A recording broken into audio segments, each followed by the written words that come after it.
All right, hello and welcome inside Fairborn High School's alumni field as we get ready for tonight's MVCC game of the week for week number 3. It is the Fairborn Skyhawks hosting the West Carrollton Pirates in their brand new stadium. Jared Burks alongside Tony Peters, and if we can get there's a big hole to the outside, and that is number 10. Caden Blakely with a big first touchdown run in the new stadium for Fairborn.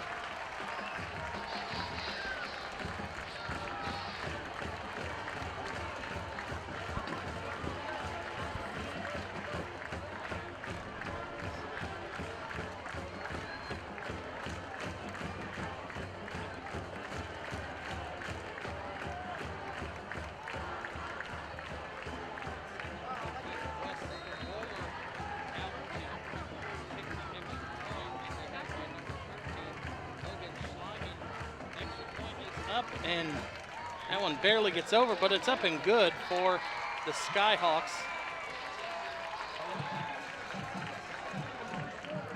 And the Skyhawks are up 7-0, 55 seconds in to this first quarter. So it'll be West Carrollton's ball as we get ready to, I guess, restart this. Fairborn scoring in less than a minute. 3 plays. Get ready to kick off here after the Pirates score on an opening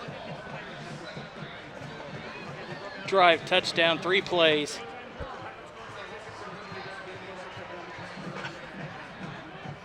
So you're going to have, I believe it's Roller out there again. Brand new facility here. Fairborn working on that the last couple years, getting it ready for tonight's opening game here at Alumni Field. That one is going, that one's touched, and it will go into the end zone, and it'll be a touchback. I thought once somebody touches, it's a live ball. It was I thought so too. I thought maybe that was going to come back to be a safety or something there. So now we'll see West Carrollton start for the first time tonight, and being blunt, it's not been a great start to the season for these Pirates. Losing both games, being shut out in both games so far, 28-0 week 1, and then 66-0 last week to the Xenia Buccaneers in conference play. Nothing to hang your head though when you lose to a team like Xenia. Xenia's been one of the better teams in Division II and in the Miami Valley League for a couple years now, so it doesn't come as a surprise that was a tough loss for them. But you know, obviously, like you said, it has been a bit of a struggle. You know, Coach Anthony Parker took over the football team last season. Was his first year after being part of the basketball program for a couple of years. So you would hope that, you know, it takes a year or two to get things rolling. Obviously, you're not going to see results right away, kind of thing. But it just starts with one game. This could be that one game they need to get their footing for the rest of the year. I was about to say that was a nice first down run there by the running back. West Carrollton positive play on their first play. That's going to be another handoff to the backfield again. That is to number 0 for the Pirates. Kenyon Perkins.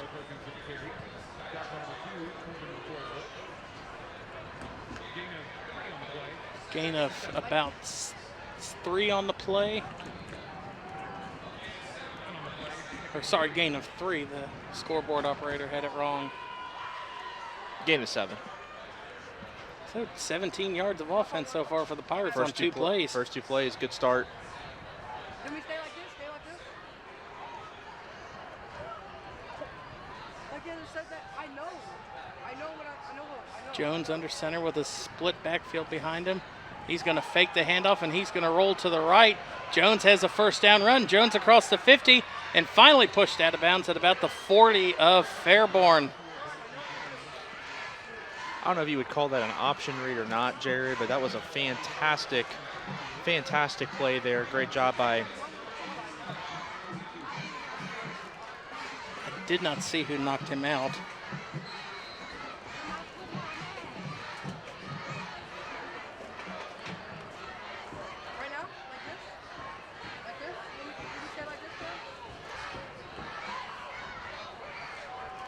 So West Carrollton, 3 straight positive plays.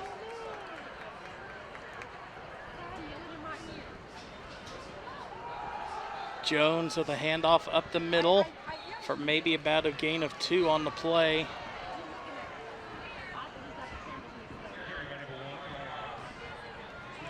And as we get into the game, we will bounce around our other area schools and make our picks throughout there, Tony. So don't be looking at X until we go over those. I don't want you to get an up one, even though I think we both tied last week. I think we did, but you know what, Jared? I need the advantage some of these times. You do more high school football than I do. Like you're not talking.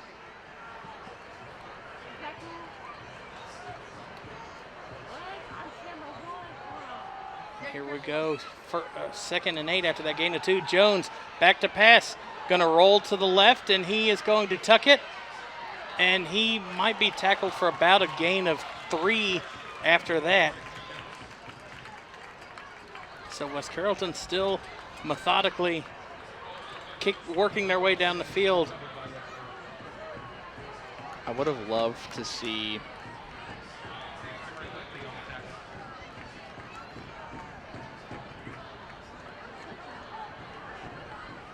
Looks like there you see number 6, Jason Fuller Jr.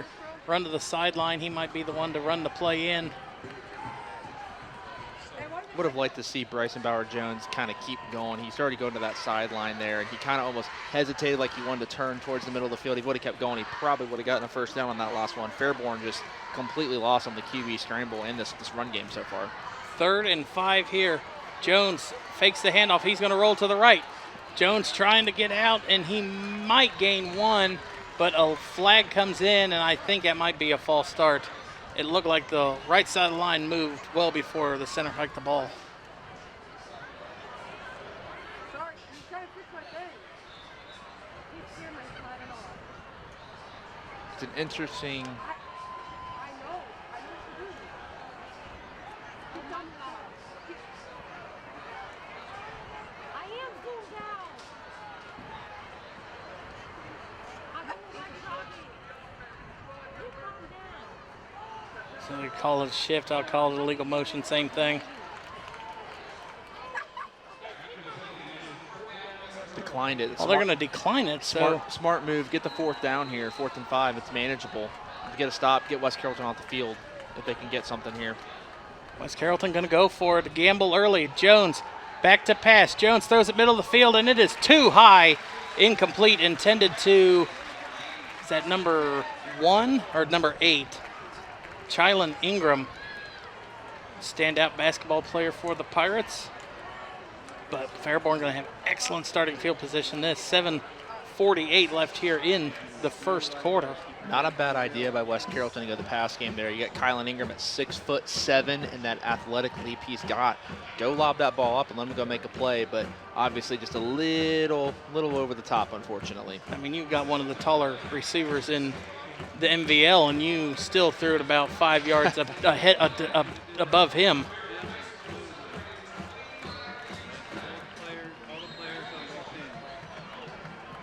So if you're Fairborn's defense, you got to try and get a win here. Get the ball back, force a turnover maybe quickly. It's going to be a pitch out, and should have been a tackle in the backfield. Turns out to about a gain of 2, and I believe was that Blakely with the run.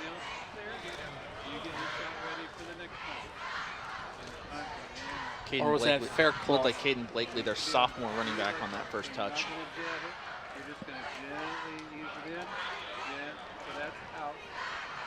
It is also wee Skyhawk night, as you see all of the intermediate schooling cheerleaders down on the track with the Fairborn. Turn around, handoff again. That is Faircloth. And Faircloth might have a first down.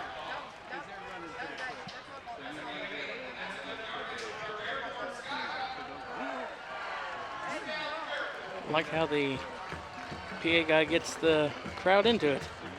You gotta love it, high school football. It's always fun on Friday nights anyway, but when you get need the crowd into it as well. It just adds to the element. And like you were saying, the pregame, just a phenomenal facility Fairborn has here, and being able to open the season up here, it's got to be a great feeling. Turnaround handoff to Faircloth again, cuts it back out at the 50, gets across the 50 for about a gain of 4. Brought down on the play, looked like maybe number 60, Peyton Barbosa. There on the end of the line, also maybe number 24, Jalen Williams. Looking at the size, Fairborn does have a larger team compared to the Pirates. So that might come into play later on in this game. West Carrollton not being able to sub out as much as the Skyhawks. High snap, direct snap to Blakely. And he is tackled maybe for a gain of 1, and the ref keeps walking back. It might have just got back to the line of scrimmage. Or no, sorry, that was Wes Roller. I thought that was a direct snap to Blakely. I think Roller might have slipped instead of necessarily tackled there. I think he might have just slipped a little bit. He had a hole. It was just a matter of accelerating to get to that spot. He just couldn't get there. Big third down for West Carrollton. They can get a stop here. It'd be a huge momentum shift. 3rd and 5 here for the Skyhawks. 3 running backs in the backfield. Roller almost got the Pirates to jump. Hands it off to Faircloth. Faircloth cuts it up for about a gain of 2. And there is some extra pushing and shoving over here on the sideline. But about a gain of 3, and that's going to make a 4th down. And now Larry Cox has a big decision here. Do you want to press the gamble and go for it? Or do you want to try and pin the Pirates deep in their own territory? I would trust that big offensive line Fairborn's got and try to get that 2 yards if you can. Obviously, you know what West Carrollton's going to do, trying to run the football or try to throw to big Kylan Ingram. So you can make your adjustments on the sideline. You got to trust that your defense is ready to go. You got to be aggressive early on in this type of game. Get that lead early and then build on it as much as possible. Play clock is down to 8. Roller under center. Roller's going to turn around, hand off to Faircloth, and he does not get it. That was Davis with the carry for the Skyhawks, and the gamble turns out in favor of the Pirates. Well, now they're going to ask for an official measurement. And that spot is closer than what it actually looked like he got to.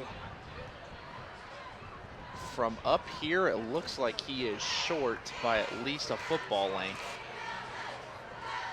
You're going to have to pull out the index card like Gene Steratore did years ago in the Cowboys-Raiders game. Coach Anthony Parker is definitely vouching. Oh, there you see at the top of the screen. He's like, I can see it's short from here.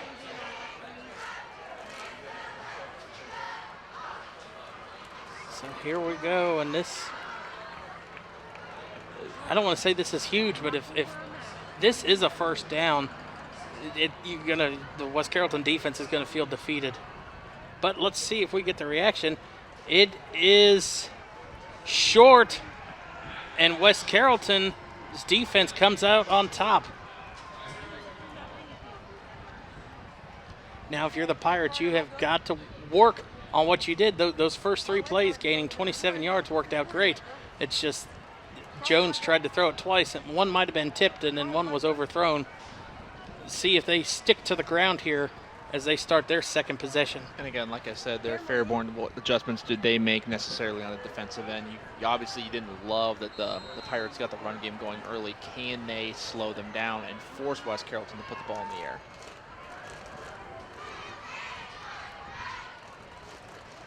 And Jones got him to jump on the hard count.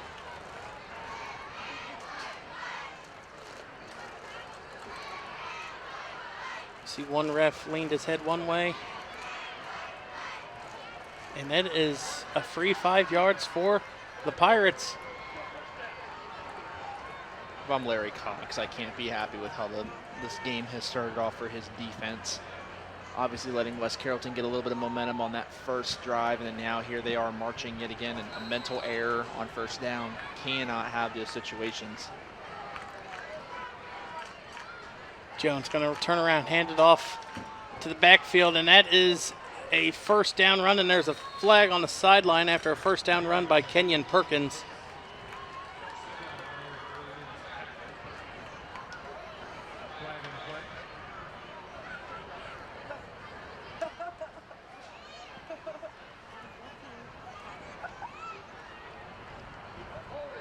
Holding against West Carrollton, so that will erase the first down run. And we'll see where the holding was. That'll take it all the way back first, and that's about 12.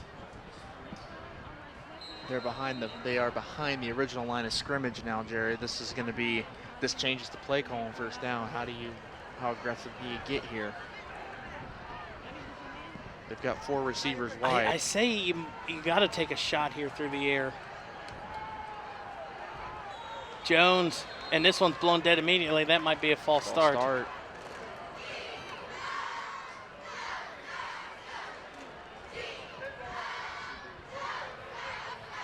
So now, after the penalty,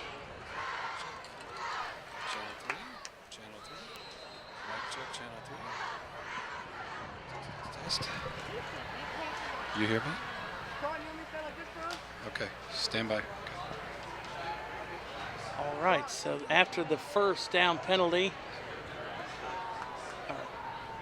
and now we get ready for this one, and we are going to also be joined in the booth after West Carrollton going to the far sideline, hauled in at the 50, and that one is knocked out of bounds. West Carrollton picking up big yardage on that first and about 17, sorry. All right, so now we are going to be joined in the booth by Lucas Quintero from Oakwood. Lucas, after technical difficulties, glad to have you in the booth. Good to be here. So now it'll be second and about 3 after that big play by the Pirates. Jones going to line up in shotgun. 2-step drop. Jones flushed out of the pocket, still all day to throw. Down the middle of the field and pushed down, but no flag. I thought the receiver was pushed down, and you see Parker is livid at the top of the screen.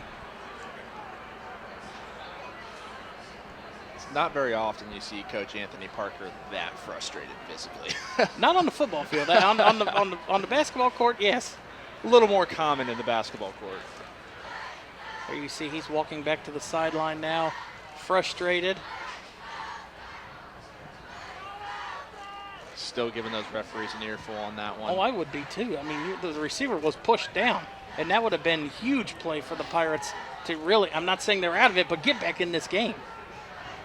Jones going to line up in shotgun again. And look at the win there by the defensive line of Fairborn, but collapsed on the right. Jones, a first down run inside the 35 and hit hard at the end. And you heard the whole Fairborn side all went ooh at once after that big hit against Jones.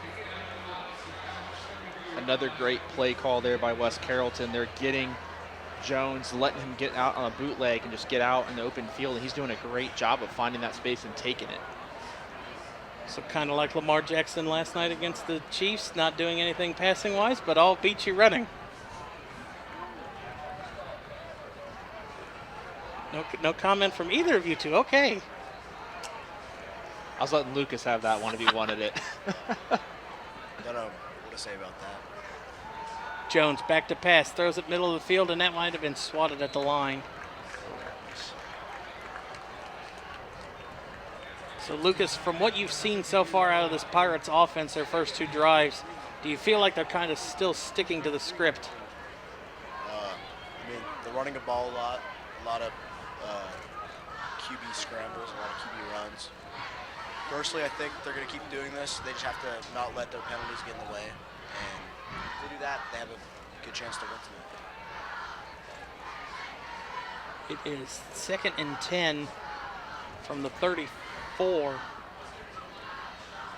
Jones going to dump this one off to, that is Bird out of the backfield, and Bird ran right into his blocker, but picks up about 6 on the play.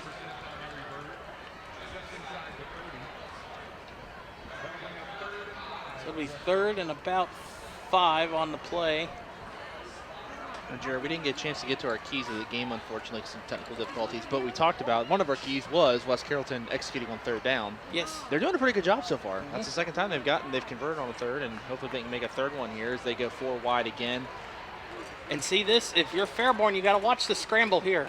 I'm not opposed to not letting it leave Jones' hands on this play, unless now you throw it to the running back. A crossing route by the receiver, and I think that's a bad decision maker. He had the running back out of the backfield immediately for a 1st down. Instead, checks it down to Ingram with a catch and about 2 yards short. Or no, they're going to say he dropped it. They did not move at all. Unless he gained 1. Okay, the clock is still running, so he must have gained 1.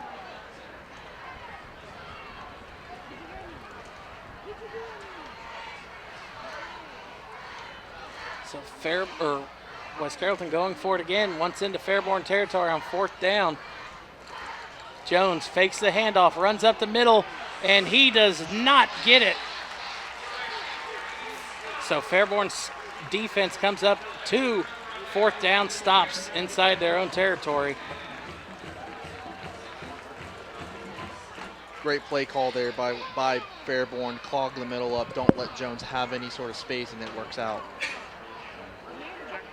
So now we're going to see what the Skyhawks do with 24 seconds left here in the 1st quarter. I'm assuming it'll probably just be a quick handoff, and then between the quarter breaks, we will get into our MVCC Game of the Week picks.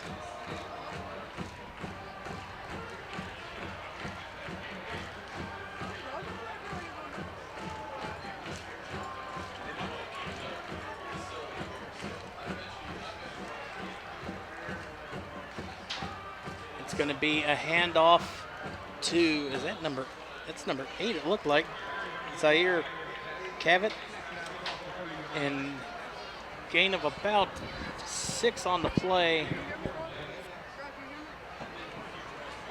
I swear this West Carrollton, or this Fairborn video board operator is really screwing this up. So gain of 4 on the play. It'll be 2nd and 6 when we come back for the 2nd quarter.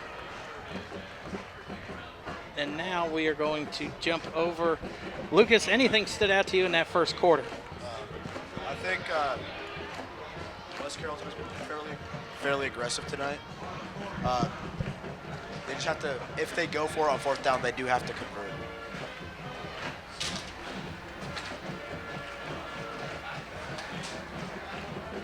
Yeah, this early on, you absolutely want to be able to keep your offense on the field, and they're doing a great job running the ball so far. I would say Fairborn, I'd like to see them maybe put the ball in the air a little bit more. They've been very stuck to their run game, which is fine, but they haven't really, besides that first run to start the game off, they haven't really been able to get much ground going. Once you get the run game established, pull the defense up, and then it opens up the opportunity to put the ball in the air. So I'd like to see them maybe change that up going into the 2nd quarter. Because a 7-0 game, you want to get this as big of a lead as possible, as quickly as possible, so you can be in control. And right now, Fairborn's still having to play quite hard to compete here. All right, so as we get started to start the 2nd quarter, sorry. Time to run down some of our Game of the Week options and picks for this week. Everybody picked Miamisburg last night in a dominating win, 44-0 over opponents, and that will be a 1st down run for the Skyhawks. That by number 0. That is, I don't have a 0. Sorry, number 6. I read that. Jeffrey Knapp. Jeffrey I apologize. Knapp. Sorry, Jared. Feeding me the wrong line, Tony. Listen, I apologize sincerely. Next up, we got the 2-0 Oakwood Lumberjacks taking on the 0-2 Milton Union Bulldogs. Lucas? I'm taking the Lumberjacks here. I think Zach Lutt's going to have another good game tonight. However, they did lose one of their top wide receivers, Braden Devine, so we'll see what happens. All right, that run stops at the line of scrimmage.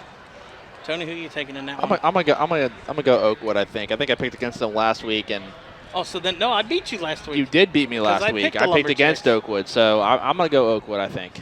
I'm going to make it a clean sweep with the Lumberjacks. Real original. Okay, then I'll start this one off. Valley View, battle of 1-1 teams. Valley View going to Bellbrook to take on the Golden Eagles, and I'm going to take the Spartans. I liked what they bounced back last week after losing a tough one to Coldwater, but I mean, who doesn't lose a tough one to Coldwater? Right. I'm going to go Bellbrook. I'm going to change it Okay. up. I think I like the Golden Eagles. I like how they've played the last couple of years. One of their longtime coaches, Mark Rogel's a good friend of mine. So I'm gonna take the Golden Eagles in that one. I'm also going to take Bowbrook. They beat a All top- right, I'm lone wolfing They beat a with the Valley top-ranked, View Spartans. quarterback from the state last week, so I think they're riding off some momentum. All right, after the Fairborn timeout, or no, that was an official's timeout, sorry. And that picks up about 4 on the play. Next we have the 2-0 Springboro Panthers taking on the 2-0 Elder Panthers.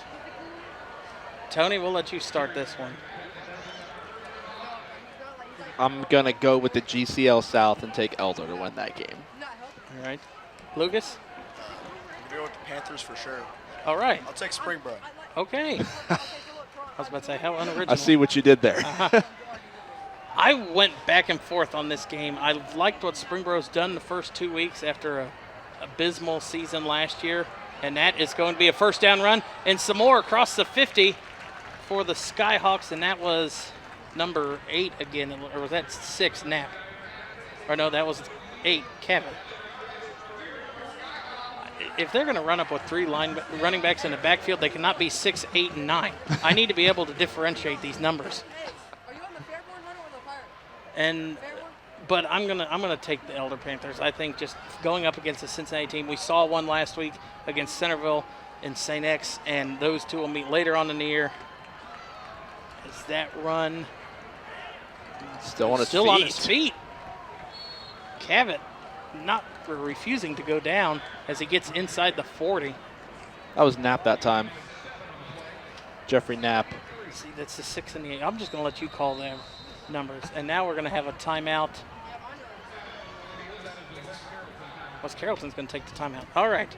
Now I had to dig for the name of who Centerville is playing. Centerville, the 1-1 Centerville Oaks are hosting the 1-1 Carmel Greyhounds from Indiana. That's all I could find out was their nickname. I couldn't find out who they played, who they lost to. I'm going to take the Greyhounds, though.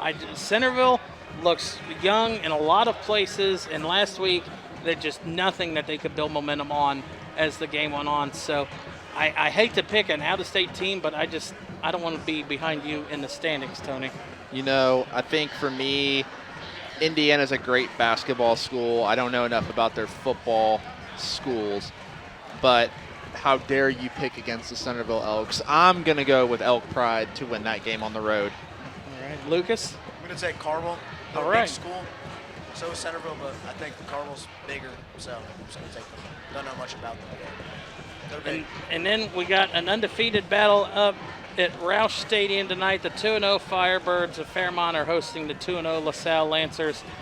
Anybody listening knows I'm an alum from Fairmont. I love what Dave Miller has done with this program since he took over in 2016. And this Firebirds undefeated season, oh my goodness, I was wondering how long it was going to take to throw the flag. The 53 was almost through the whole offensive line. But no, I'm going to take the Firebirds to move on to 3-0 on the year. Lucas? I'm going to take Fairmont Firebirds. All right, good. You get to come back next week to announce the Centerville game with me. Tony, do I even want to know who you pick? Because 2 years ago when we did this game, it was my first headgear pick. And you picked I was your guest picker for that game, and I went with the LaSalle. LaSalle Lancers. Well, guess what? Lightning doesn't strike twice. LaSalle was going to win this one. It's a big hole to the outside, but spun down outside the 30. So Tony's taking LaSalle. Tony's just going to take the L on that one. Fairmont's already beat one GCL team on the year. And you saw what the GCL looked like last week with St. X. LaSalle is kind of like similar to Fairmont, a power-heavy run team. So that game will be over well before ours. Very few passes in that game.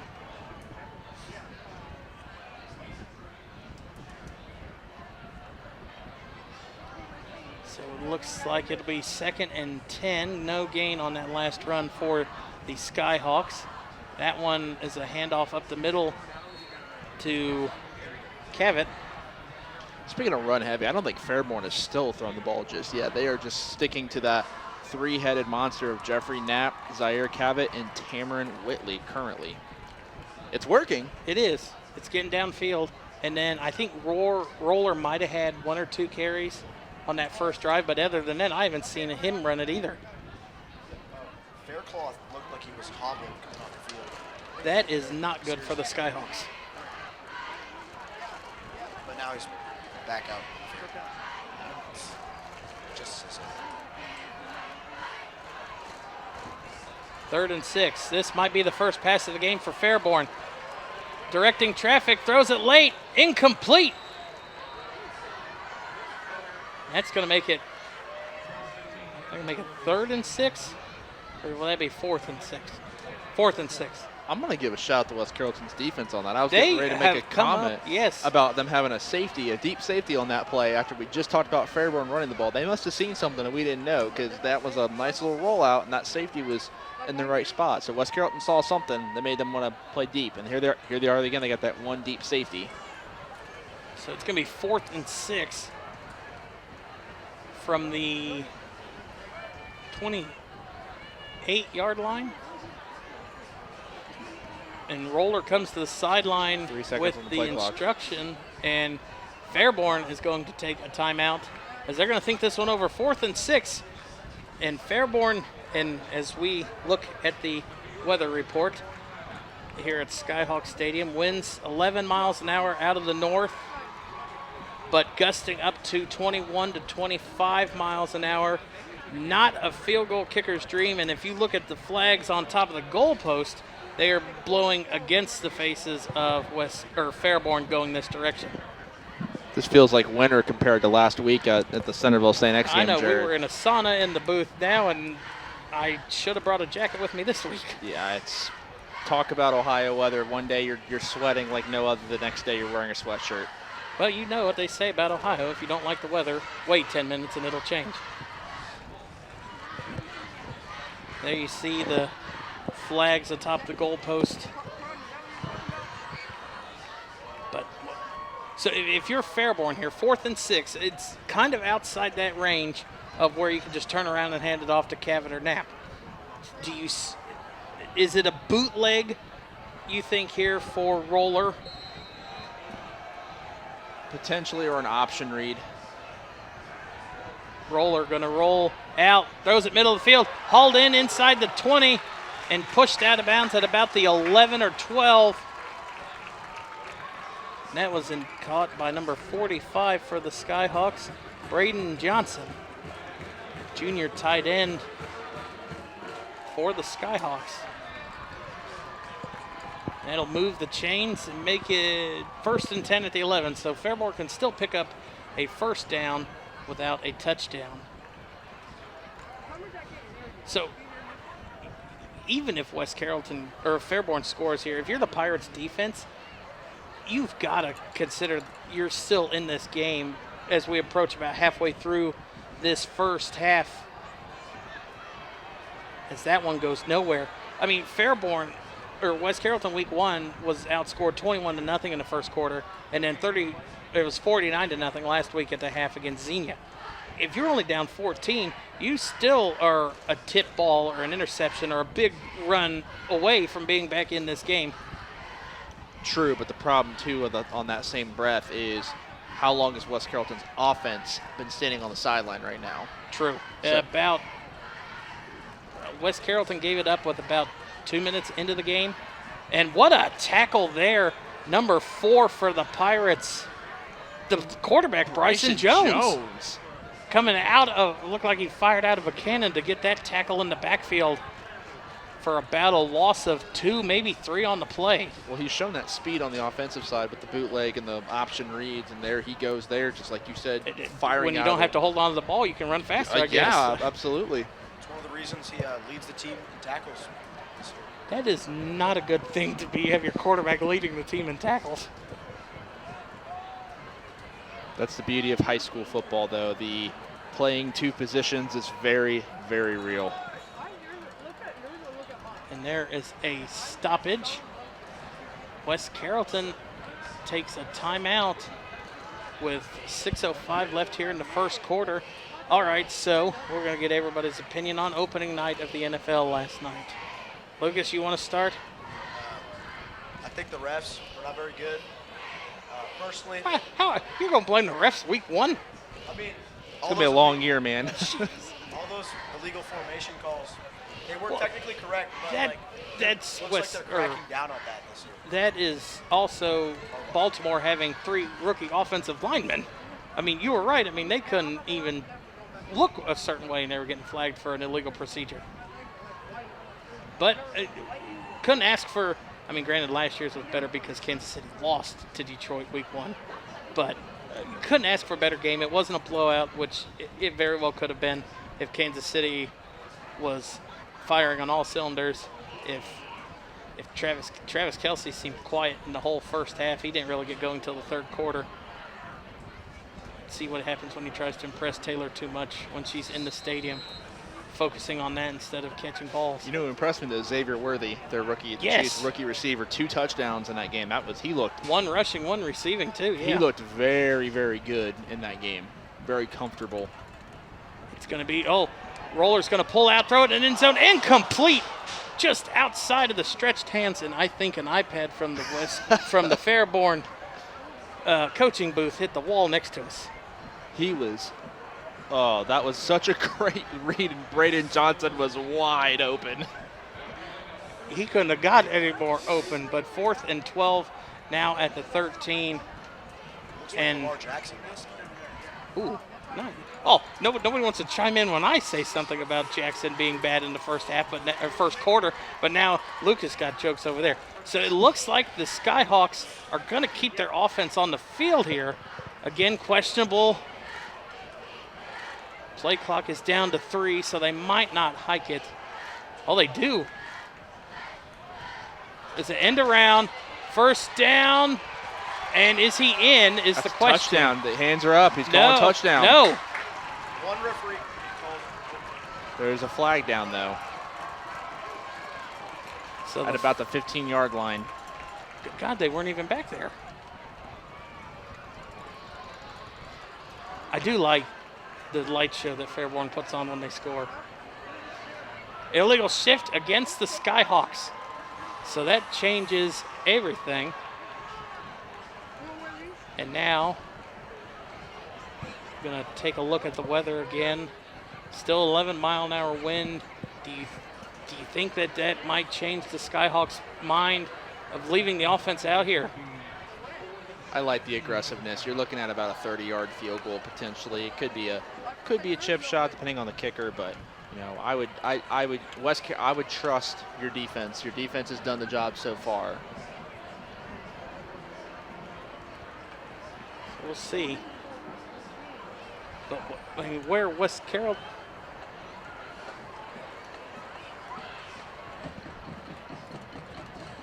Wait, the refs are. I was wondering what was taking so long, but now it looks like now that the ball is officially spotted, it will be 4th and 17 from the 18. So a first down is still an option, but at that point, if you can't reach another yard, then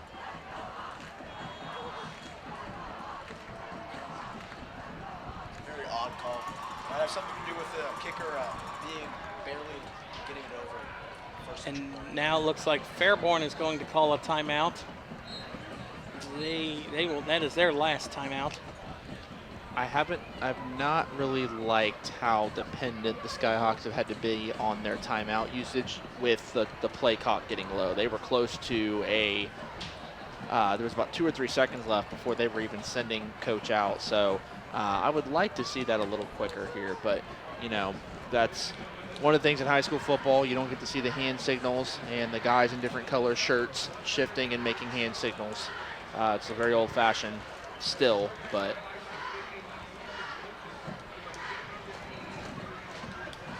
West Carrollton still has 2 timeouts.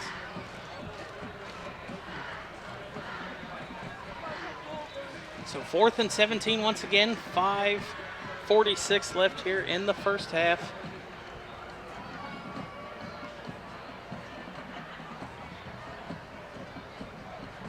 West Carrollton will get the ball.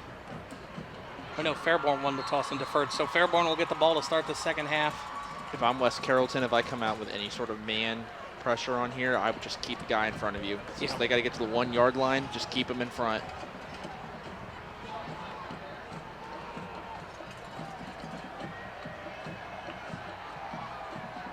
It's going to be a fake handoff. Johnson's Roller wide open again. out into the back of the end zone, and that is incomplete.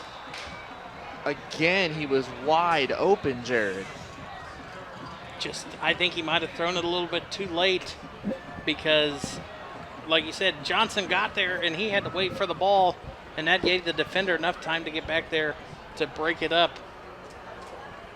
So now West Carrollton 2 timeouts and 5:40 left on the clock. If they can put any points on the drive and go into halftime with a score, that'd be huge for them.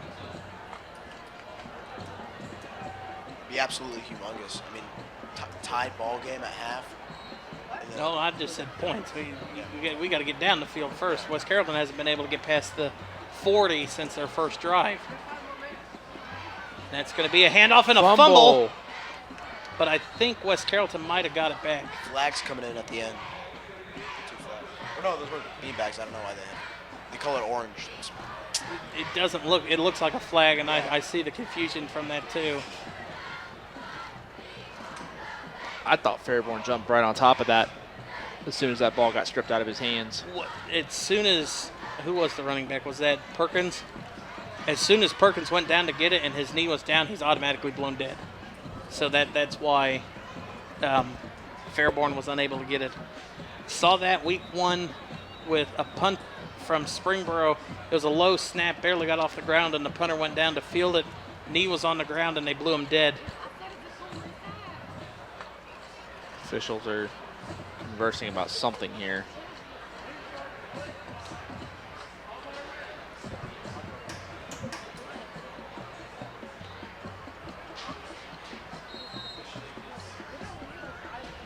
They're going to give him a fresh 40.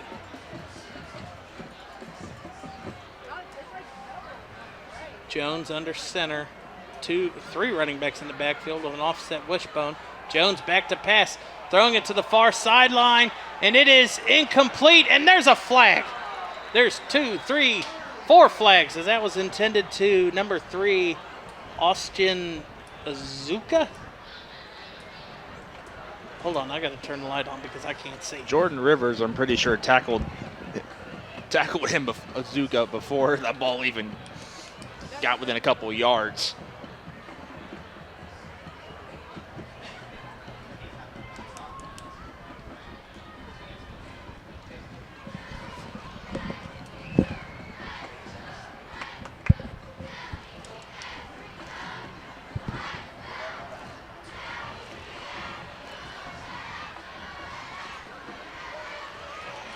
There was also a false start against the Pirates, so that'll offset. Redo the second down. That is huge. I'm surprised they let that play out if it was a false start. Usually they Normally, blow that dead. because you don't want to risk injury to the player.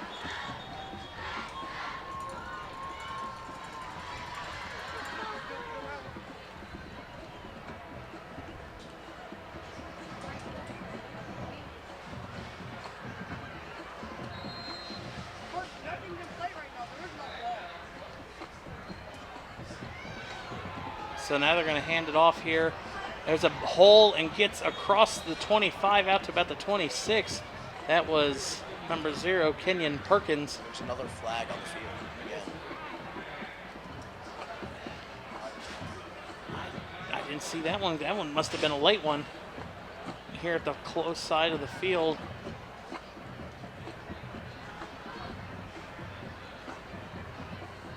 Another false start. So that's going to take it back 2nd and 17 now. Again, Coach Parker not happy at all on that sideline.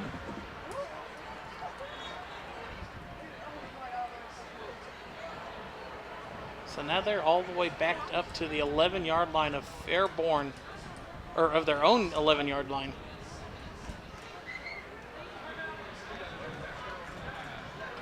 And now it looks like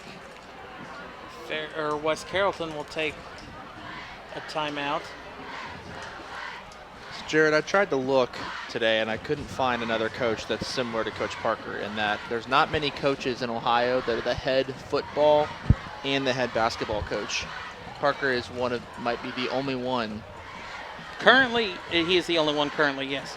But Paul Stone at Oakwood was, before Butch Snyder took over, he was the coach for, I think, 2 or 3 years and the head basketball coach at Oakwood. But outside of those two, I have never seen it.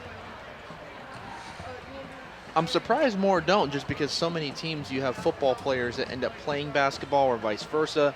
You would think I've seen situations of coordinators and assistant coaches being on both staffs, but not a head coach. That's a little bit of. You feel like you're spreading yourself kind of thin because, I mean, I think by the end of this month, basketball practices or open gyms are starting, I believe. You're the resident basketball expert here, Tony.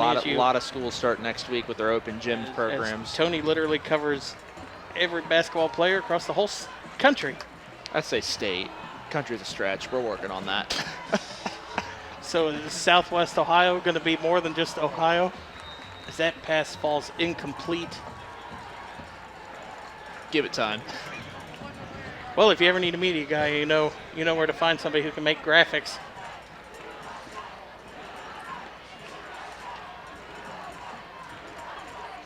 So 3rd and 17 here for West Carrollton. What started off a decent 2 plays to start the drive, but penalties have backed them up since.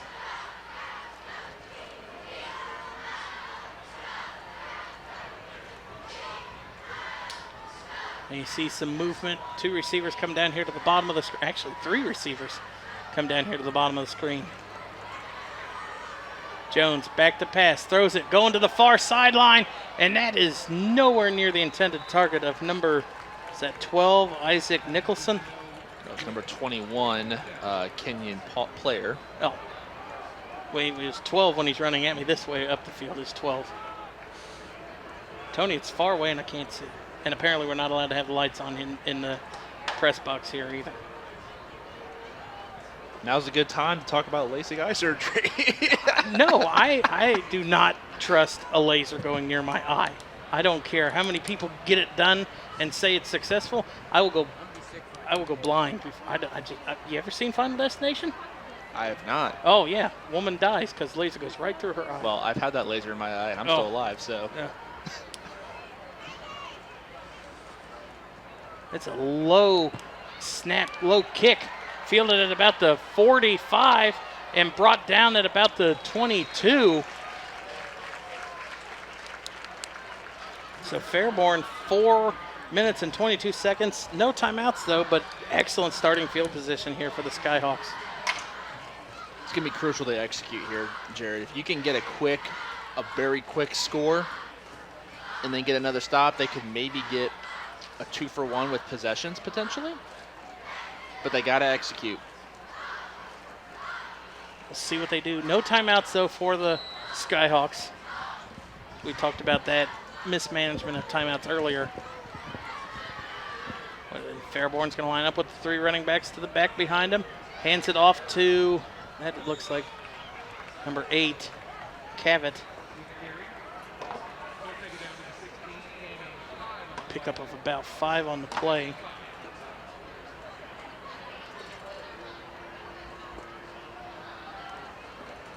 And now they're going to huddle up with 4 minutes left. 24 on the play clock, so they got plenty of time.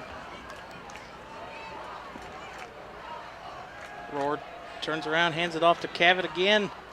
Cavett that time stood at the line of scrimmage, maybe gets a gain of 1 on the play. Tackled by number 1 of the Pirates, Ryan Roberts.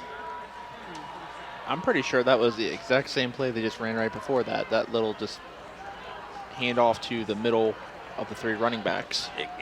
It was. Cavett got the last carry, but it looked like he kind of bounced it out more, and maybe that's where Roberts got through, trying to bounce it out more to the left.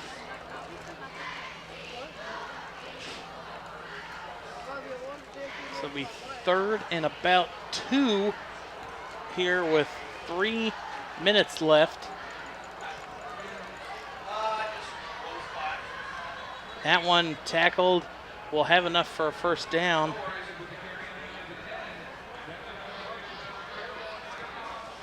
Another first down, 2:57 left here in the game. And it will be another situation where Fairborn will be able to get a first down without a touchdown. I know, actually say they're going to mark him at the 10, so it'll be 1st and goal.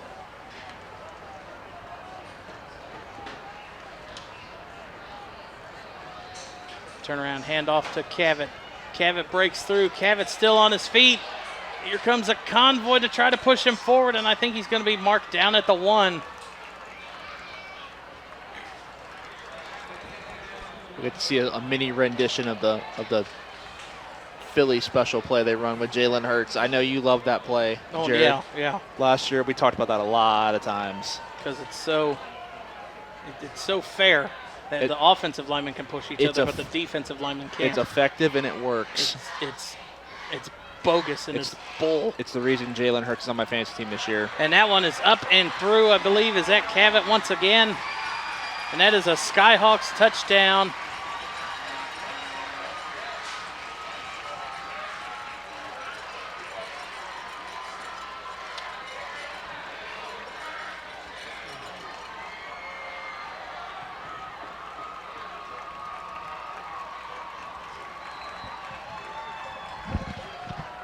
The extra point lining up here.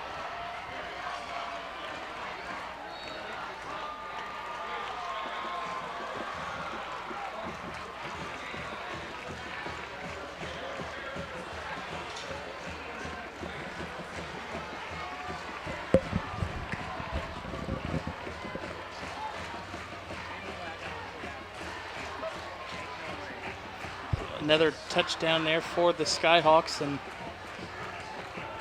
we'll see if they can get a quick stop. 1:58 left here in the first half. Be curious, how aggressive is West Carrollton on this next drive? Are they going to try to, clearly they can sling the ball up the field. I think you've got to do something because Fairborn gets the ball to start the second half. I think you've got to do something. This is what we talked about right before Fairborn got that that last possession that they scored there. You know, with 4 minutes left, if you could score quick enough, if your defense can get a stop, you can get the football right back, knowing you get the ball back to start second half. 21-point swing if they can get touchdown and extra point.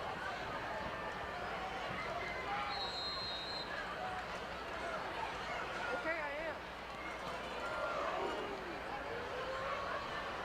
I am. That is recovered by the Skyhawks. He got it. Miscommunication by the Pirates special teams, and West Carrollton gives up the possession as he touched the ball before it went out of bounds. And all you can say is I'm in disbelief that nobody from West Carrollton came up to try to just touch it. Great awareness, too, by the kicker to just chip shot that instead of kicking it all the way down the field. Now, granted, it looked like it was going to go out of bounds, and that's about the only thing I can say why West Carrollton maybe didn't go for it is because it was going to go out of bounds. But now you give Fairborn the ball back with 1:58. But it's the same thing in volleyball, in which if the ball's close to the line, you still go for it anyway. Even if you think it's going out of bounds, you still want to try to grab it. You don't want to risk something like that where you give Fairborn the ball right back. It's a run up the middle there. Nice tackle there by number 6 for the Pirates, Jason Fuller. That was a run by, is that number 5 for that was Faircloth.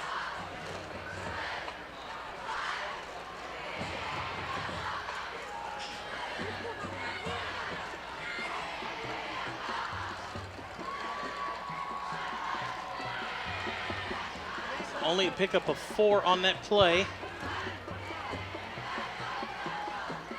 Going to be pitch out to the back to number 10. Breaks one tackle, but brought down by a few Pirates.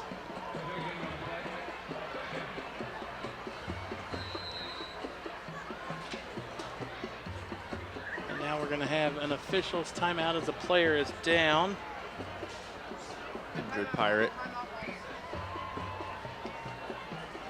Check around the league and see if we can find any scores. Centerville down 20-0 to start the second quarter. I told you. I told you, Tony. Like I said, basketball is where Southwest Ohio Full Court Press is phenomenal at. Football, not so much. Let's see, maybe if I can find a Bellbrook score for the Valley View game.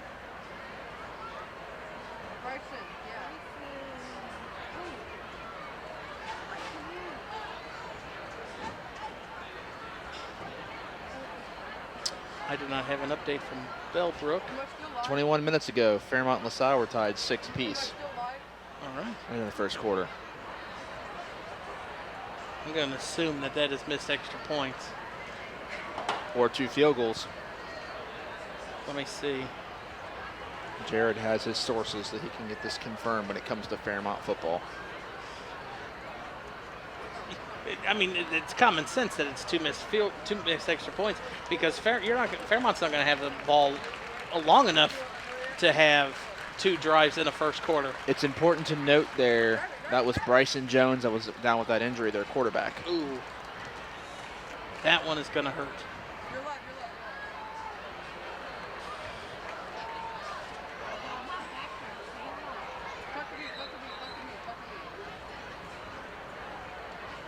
They do not have another quarterback listed on the roster, which is unfortunate for the West Carrollton Pirates. If that's the case, the run game might be even more crucial for them. Might have to run a 59 wildcat. seconds left. A double end around. Here, a space to the outside. Quarterback with a block. Gets inside the 20 for a first down. It's not often you see your quarterback going out and being your lead blocker on a run play like that. Shout out to Wes Roller for going out and not being afraid to go hit somebody. Oh, yeah, I mean, he took on a linebacker.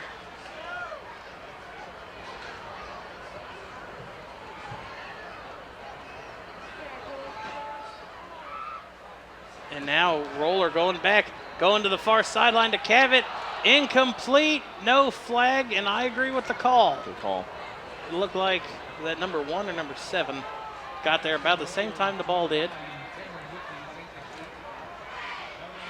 24 seconds left here. I mean, second down, you still got to cut. You can take a couple shots here if you want for Fairborn. Obviously, with no timeouts, you can't run the ball middle of the field. Try to avoid any catches middle of the field. If you're going to try to make a throw it to the outside where you can get out of bounds or overthrow it and stop the clock. But you still got 24 seconds, I say that's enough for, if you don't pick up a first down, you got 2 for sure plays.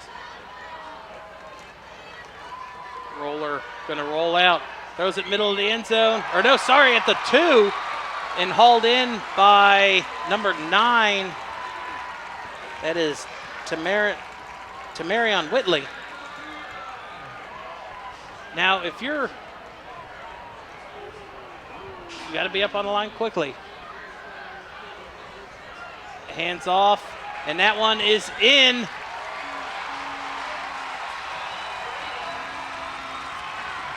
Was that number 6 with the score? Or number 5?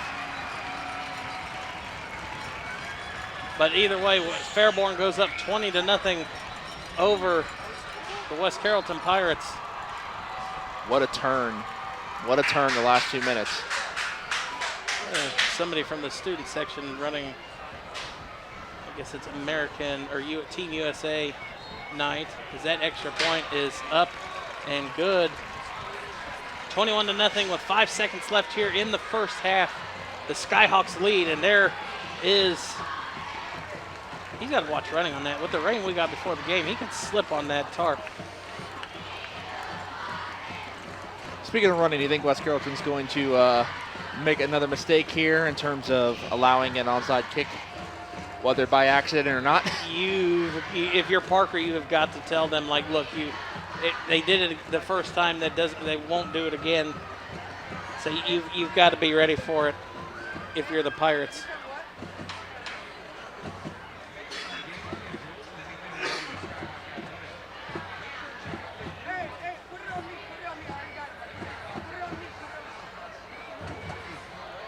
Maybe if we can switch, and there you see Parker directing traffic. Maybe if we can get maybe a shot of the whole field for this kickoff.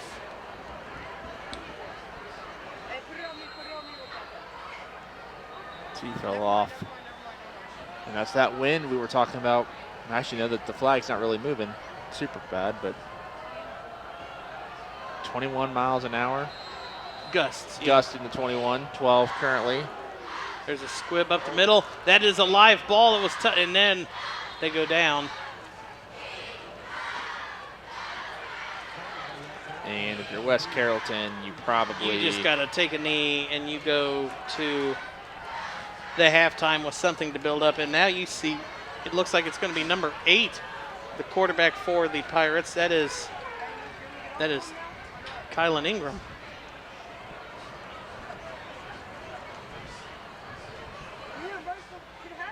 And I don't know if he's completed a pass or attempted a pass this year. My stats are correct. I think he's 0 for 6 this year. 'Cause I saw them. Okay, so he has thrown the ball at least. But on a play like this, I mean, Fairborn's got 5 guys back. They're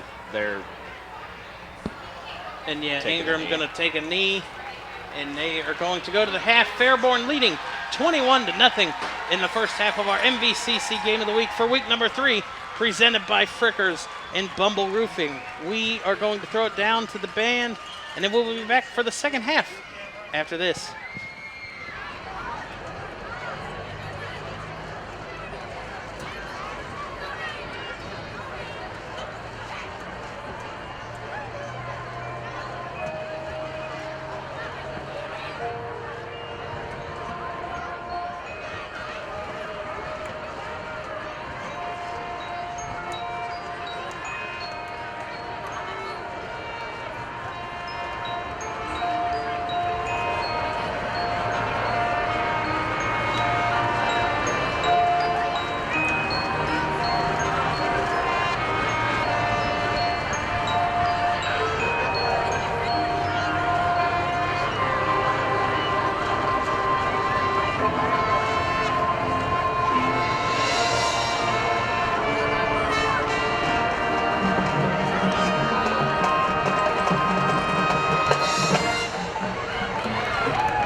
We don't have it at 11-1. It's only 2 and 3.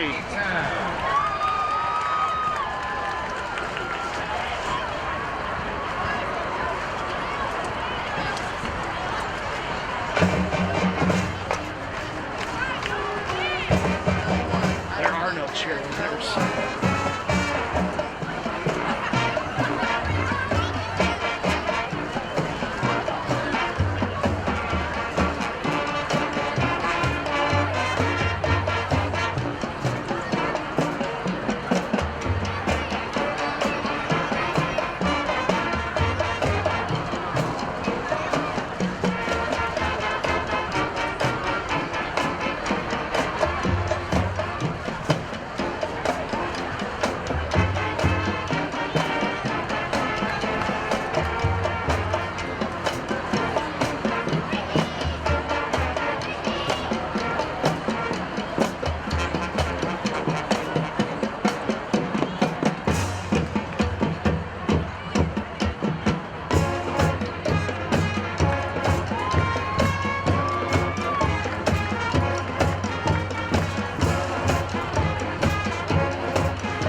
Released in the late 80s. This is the band's version of My Prerogative.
All right, welcome back to the third quarter of our MVCC Game of the Week between Fairborn and West Carrollton. Again, joined by Jared Bergstrom and Lucas Quintero. I'm sorry, Lucas. I don't think he ever got his last name. I had a brain fart there, so that's on me. So we're getting ready to start second half. It's been a one-sided affair so far. Fairborn's going to get the ball to come out second half. Lucas, based off what you've seen for this game, what are your thoughts going in the second half? I think Fairborn is looking good this game. If West Carrollton wants to get back into it, they have to be more disciplined, especially on the offensive side of the ball. A lot of false starts, a lot of just plays, like especially when they had a pass interference, big gain. False start takes it away. They just have to be more disciplined so they can stay ahead of the chains. Well, it's going to be the big question is Bryson Jones coming back out, or is it going to be Chylan Ingram? Because Jones went down late in that second quarter on a defensive penalty or play, and now it'll be interesting to see what West Carrollton does at that quarterback position. How does it change the play call? I mean, Chylan Ingram is probably their best receiving option. So if you move him now into that quarterback slot, who's he even going to be throwing the ball to? Is going to be the big question. Well, Patrick Mahomes caught a pass from himself last night. Listen. Can Chylan Ingram sustain that for a drive? We're talking high school football in Ohio, not Texas Tech's greatest of all time. All right, fair enough. But as we get started, West Carrollton set to kick off here. So what does Fairborn do offensively? I mean, it seems like it's been a kind of a split carry between the three backs.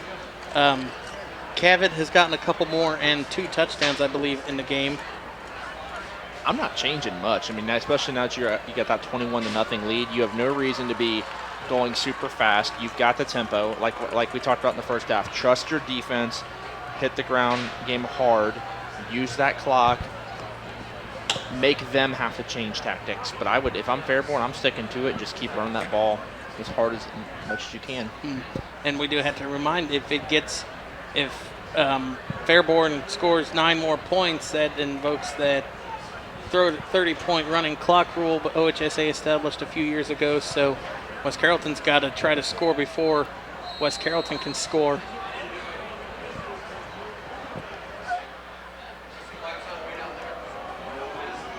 That one, or no, sorry, actually, I thought West Carrollton started the ball with the game with the ball, but they're going to start off on offense.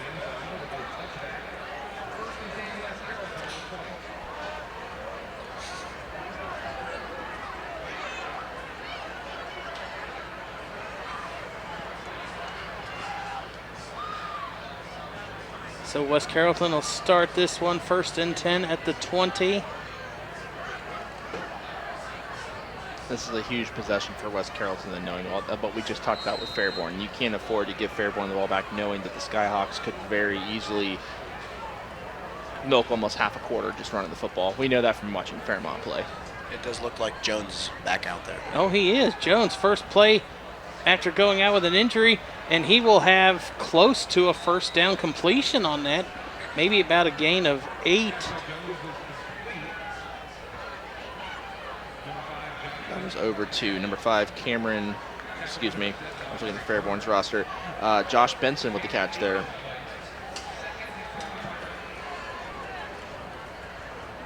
So pickup of 8 on the play. And West Carrollton, if they can build on kind of what they did their first drive, picked up 27 yards on 3 plays, really got things going, and then just a couple batted balls at the line really turned it around for them. Jones, quick pass out to that number 30. That was number 31, Craig Fisher with the catch there. And he maybe picked up a yard. So quick 3rd down here for the Pirates. 3rd and 1. About a minute left, or minute gone here in the third quarter. About 3rd and about a yard or 2, it looks like. They've had 2 pass plays to start it off. Wouldn't be surprised to see them put the ball on the ground. They got 4 receivers spread out. You see Jones is going to go under center. A bad snap. Jones falls on it back at the, that's about the 18. I was about to say the window got in the way, so I couldn't see. Looks like it was around the 17, 18-yard line. And he's putting it on the 18-yard line, it looks like. So, again, West Carrollton moves the ball well first 2 plays, and then third down comes up and a bad snap. It's going to end up in a punt and a loss of 16 on the play. Just like Lucas said to start the half, you know, being composed and being disciplined and little things like that. A 3rd and 2 opportunity to convert there in a bad snap. You can't have it. Can't have it this late in the game.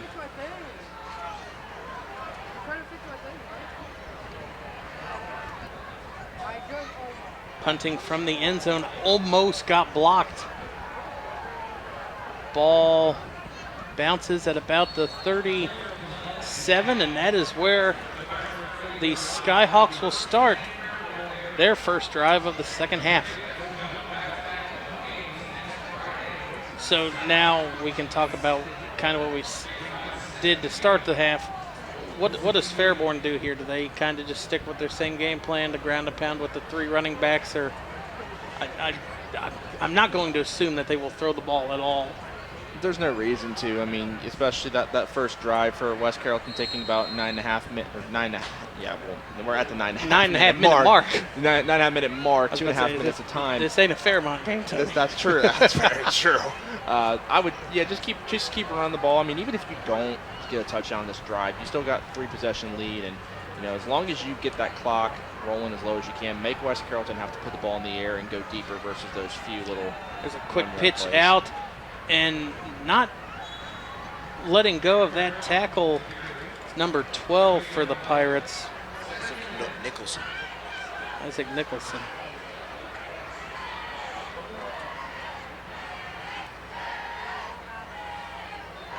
Pickup of, or no, they're going to say he actually lost a yard on that.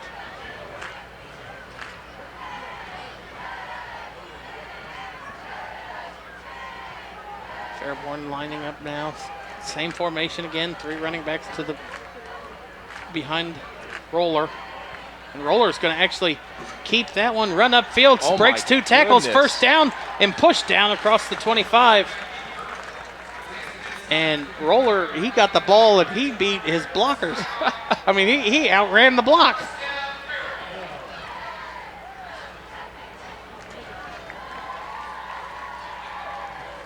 I don't think I've seen that play run very often. No. That you outrun your blockers and you still get a first down plus some. Now we got an official's timeout.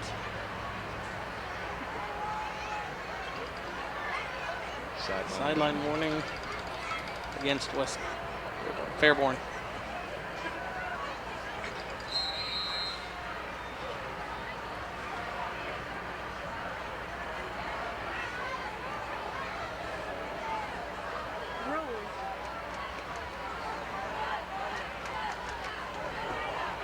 Going to be a handoff to Cavett. And he maybe picks up 3 on the play. That ref, I was watching where the ref walked out from the sideline, and it was about 3 yards more than where he was, but only a gain of 1.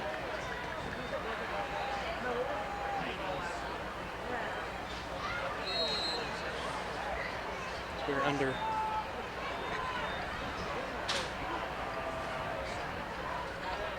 Eight minutes left here in the third quarter. It's 2nd and 9 here for the Skyhawks. And Roller's going to keep that one. And that time West Carrollton's defense was ready for it. Only a gain of 2, so it'll be 3rd and about 7. And this might be the very few times that Fairborn might throw it this second half. West Carrollton they ended up bringing in after that last run their Joseph Ingram, who is one of their offensive linemen. He's 6'6". He is Kylan Ingram's brother. 6'6", 6'7" on the outside and the inside. Clog those middle lanes up, make it as hard as you can for Fairborn to try to run the ball, because I do think they're going to run the ball here. Roller under center. Going to turn around, pitches it off to Calvert. And he is gone. Breaks another tackle, pushed into the end zone for 6 for the Skyhawks and his 3rd touchdown of the game.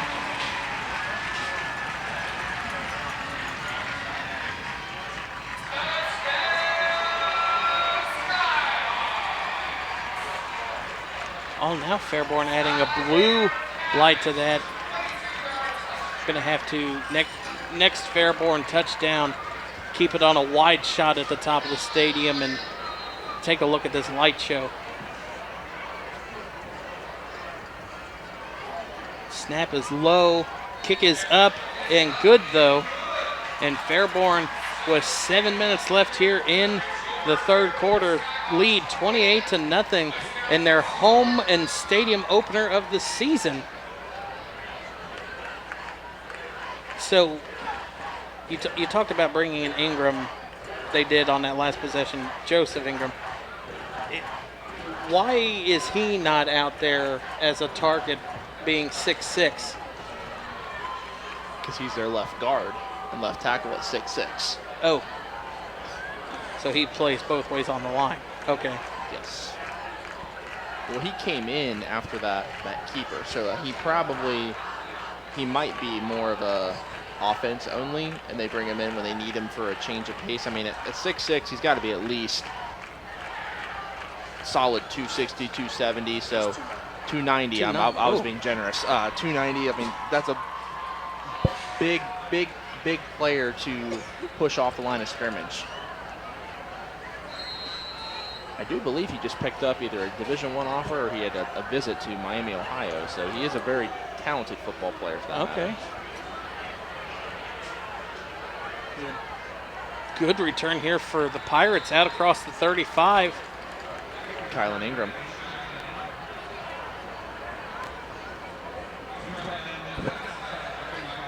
And it's going to be actually going to mark him out at the 36. So good return there by Ingram, and he caught that one running full speed at about the 5. So see what Jones can do here. They can lead West Carrollton downfield and maybe break open this goose egg on the scoreboard for the Pirates.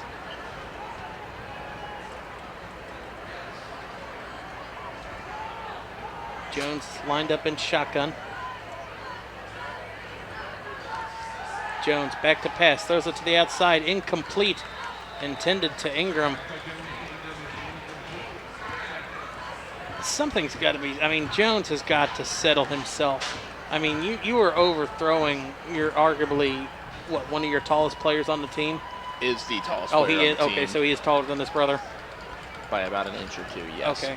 But even, I mean, Kylan's got we've seen Kylan on the basketball court, his athleticism, he's a low post threat for them, and so he's able to get up in the air. So even one of those things where to settle in, if you're going to overthrow it a little bit, make him get his hands up, it's fine. But, you know, he's athletic enough. He can make a play if you can put the ball near him.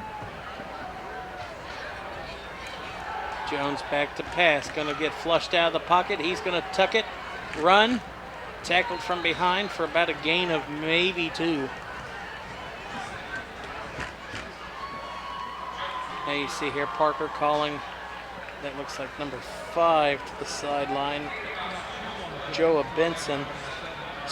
Benson.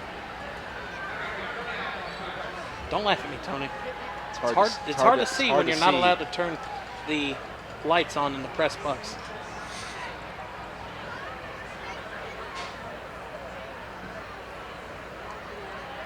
Just a little difficult to see, unfortunately, but 3rd and 8.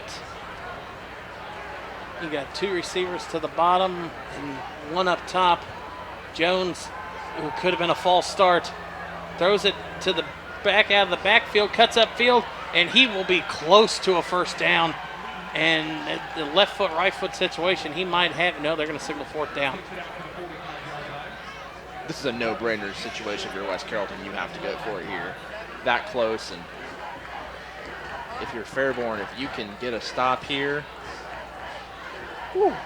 That would almost be the proverbial nail in the coffin if Fairborn can get the stop here.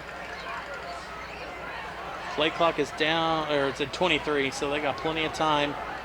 Jones under center. This is where you should do that. Philadelphia tush push, and Jones has a first down and now across the 50.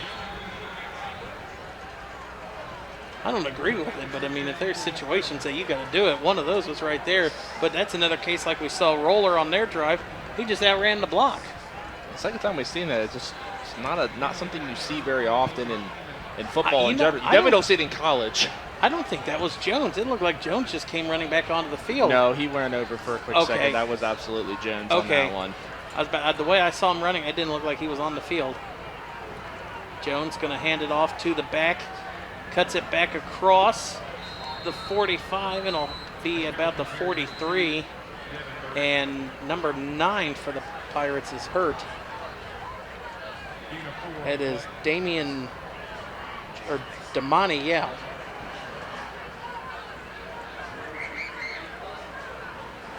Is that James Baker? Now you see able to make it off the field with a little bit of help. 2nd and 6 here for the Pirates. Going to turn around, fake the handoff. Jones going to the far side, and it is hauled in. What a catch by, is that Ingram? Kylan Ingram. It is. And did I see a flag come in? I see the official stop play.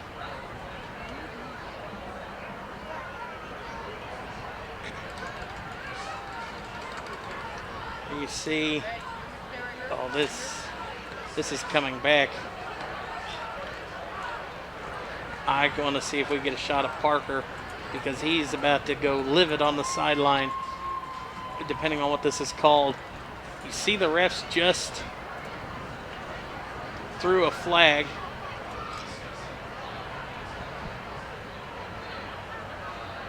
You see Parker talking to the officials. Now they're going to walk over to him. An eligible receiver downfield. How can Jones threw that as quickly as he could? How that doesn't make sense. How the lineman or an ineligible receiver can even get downfield that quickly? Well, that was the back judge that made.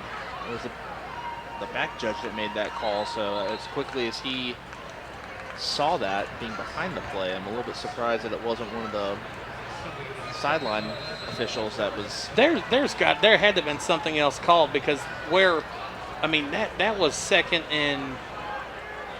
Well, no, yeah, it's only a 5-yard penalty. 2nd and 6 now makes it 2nd and 11.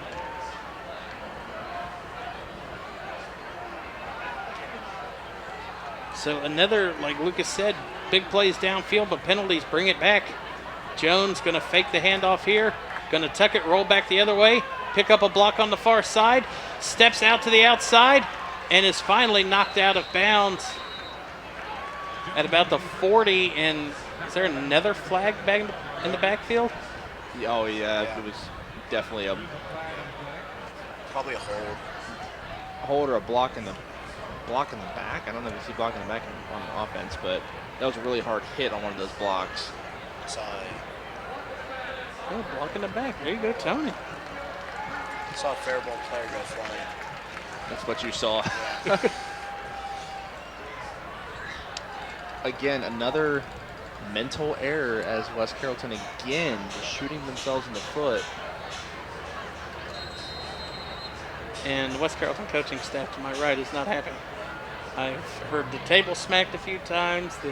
An iPad has hit the wall, I assume. It felt like it when I was leaning on the wall.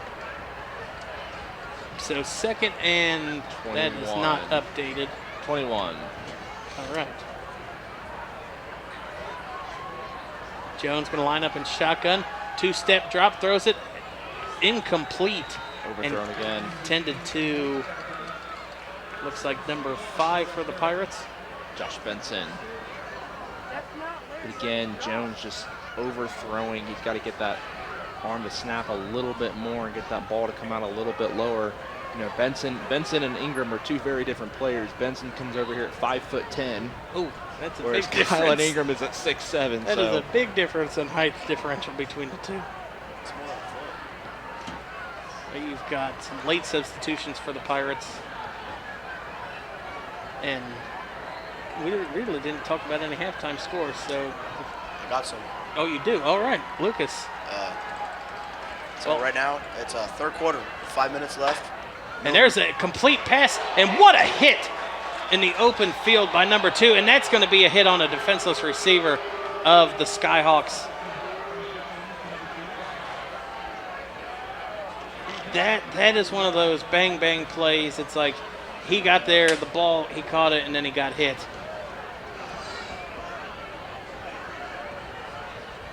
So that's going to be, I mean, that was a completion out to the 40. So that a pickup of about 18. All they called targeting.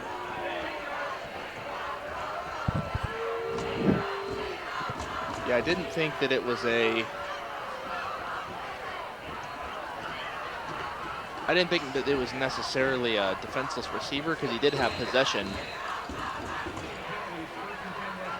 So that 15 takes it to the, or 15-yard penalty takes it inside the 30 down to about the 27. Jones back to pass, scrambles, throws it, middle of the field, hauled in by number 26. Another first down to about the 11. Sorry, Lucas, we interrupted you. You're giving a score update.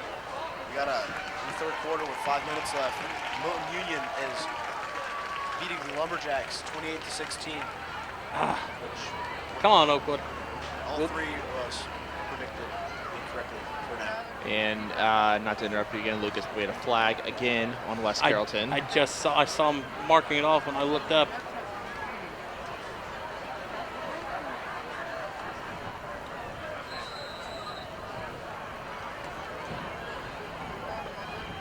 I think that's 3 penalties they've had on this possession alone on the offensive side. Not a great. We're still early in the season, but Yeah.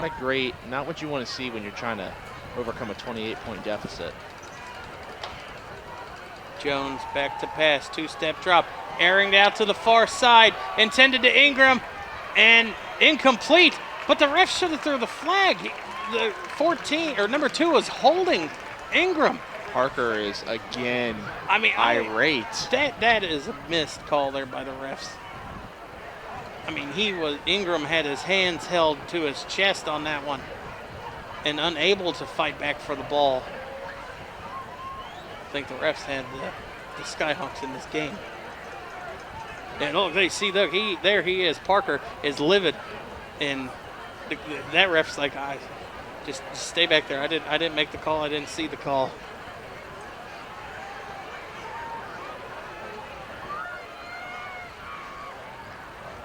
Now 2nd and 20. Jones going out to the far side is hauled in by number 5, Benson. Benson cuts it back in across the 30. And now we have, it looked like did the officials stop play? No, Parker called a timeout. West Carrollton calls a timeout. Parker is way out on the field.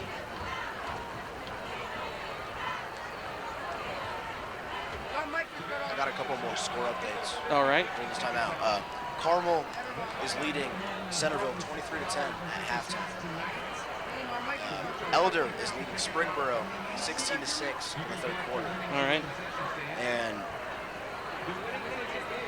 LaSalle is beating Fairmont by 3 points in the third quarter. Tony, you keep gloating like that, you're not going to be allowed back in the booth this season. You know you're gonna. I know I'll have you. You'll have probably me back somewhere for sure, eventually. but what you guys can't see, for those that are listening at home, is Jared had a tear run down his cheek as he heard the score there. That game ain't over. It might be at halftime, so it might be very limited possessions. Third quarter. Third quarter. Very Fairmont. Any update on the Valley View game? Did you find one? Yes. Valley View. All right. I lone wolf it with the Spartans, so hopefully they're up, like hopefully 21-7, something like that. Now I don't know the score, so if that's the score, 28-0 Bellbrook. Okay, ouch. 8-0. 8-0. Sorry, All right, I hey, misspoke. I- Apologize. 9-3. About 9-3 Bellbrook.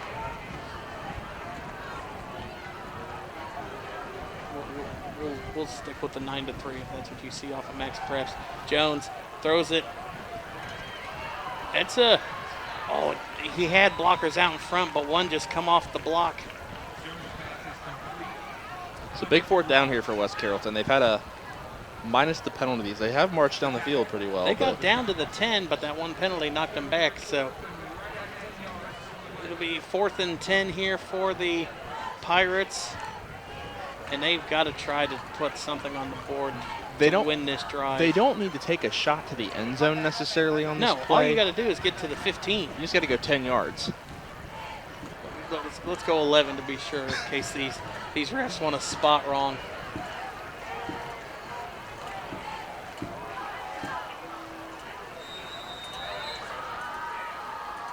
Another timeout by West Carrollton here. The field, that's a West Carrollton timeout.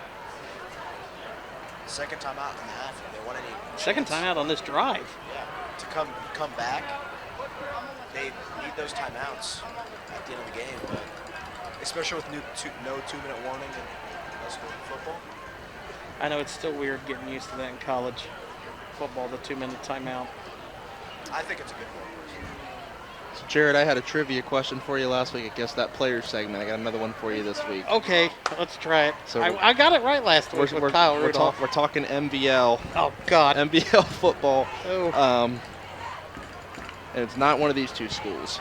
Okay. It's when Piqua, 2006, their state championship team had a running back that went on to play at Ohio State. Oh, God. Had a short career in the NFL. I know. Name that player. I know who you're talking about, but his name, I'm blanking on his name. I can see him. Oh. Lucas might be a little too old for you. I was about to say, Lucas might not have been born yet. I knew Kyle Rudolph. This guy did not have a big of a career as Rudolph did. Where did he play professionally? I believe the Packers. We have some time to think after this 4th down play here for the Pirates. Pirates going with a little bit of trickery to the end zone. Ingram hauls it in at the 5 and walks in from the 5. That is the first West Carrollton touchdown of the year. I wish we were at West Carrollton. I was waiting for the pirate ship to go off. I love that about the Pirates. They have the pirate ship launch the cannons every time they score. And at this point, if you're West Carrollton, 1:34 left, you're chasing points. I say go for 2. But that's why I'm also not the West Carrollton coach, because they're lining up for the field goal.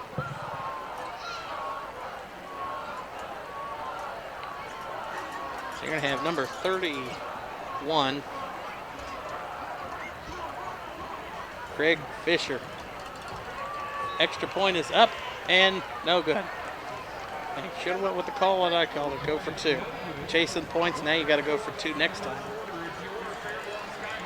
The Packers, no. Any guesses at all?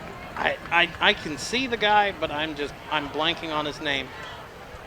Brandon Sane. Dang it. Yeah, I like I said, I saw the guy.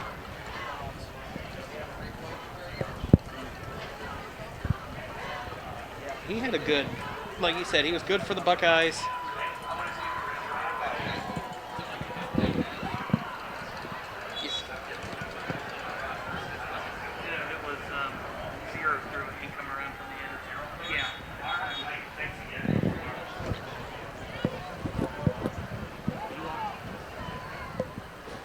So now West Carrollton is, do we maybe pull out the onside kick here if you're the Pirates? Well, Fairborn does not look like they're necessarily too concerned with it. Do it. Got 6 guys. Let's go for it. Come on. You practice these. Come on, Craig. Oh, he's lined up too far. If you want to kick it, you got to go to the top. There's only 2 Skyhawks up there. And he squeezes it right down the middle. And gets it out to about the 47. good return for the Skyhawks as they again get great field position to start this next drive. So again, going back to what we talked about that last drive, Jared and Lucas, with a 1:26 to play here in the third quarter and you're up 22, there is absolutely no reason for this ball to be thrown at all. No, because now you don't. I mean, West Carrollton has a little bit of momentum scoring that touchdown. You don't want to give them the ball back immediately and potentially have them cut this deficit in half. Absolutely. There's no reason to. Just stick to the run game, get yourself in a position to go into that fourth quarter, regroup, and then just ground and pound. That's all you got to do. There's a cut back out to the outside. That is number 8, Cavett. Cavett stiff arm and in for another score. And there we see the lights atop the stadium. Well, the Reds do that when they hit home runs, but I think Fairborn might have scored more points than the Reds did home runs to get so far in their home opener.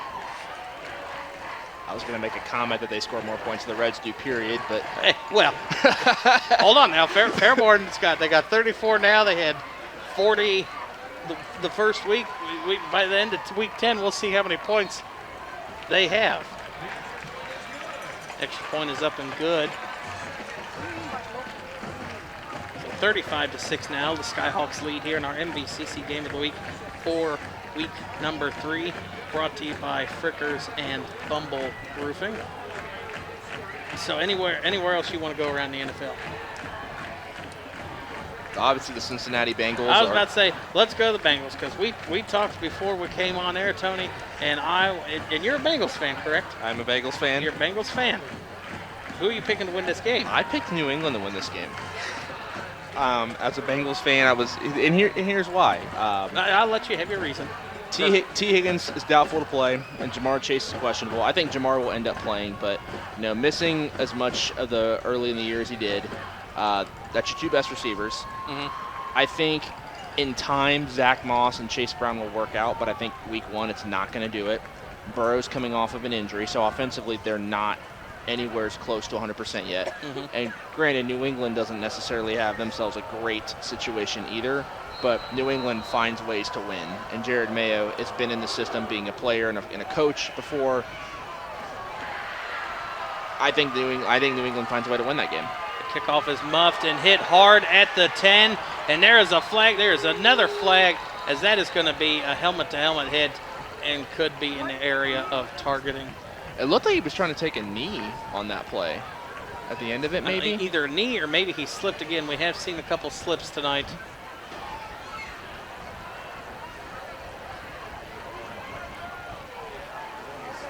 There's been a couple helmet-to-helmet hits, like you said. It's been a little crazy to see.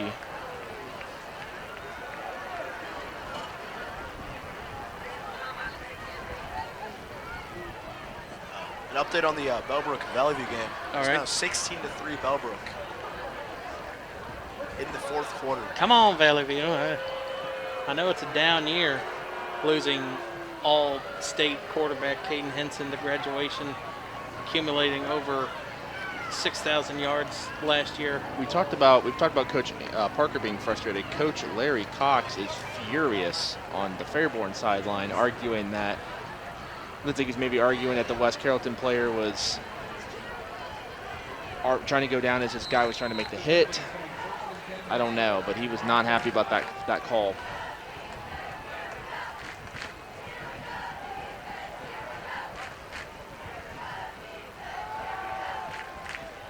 Deep first play, and it is intercepted by the Skyhawks. But there is a flag on the play.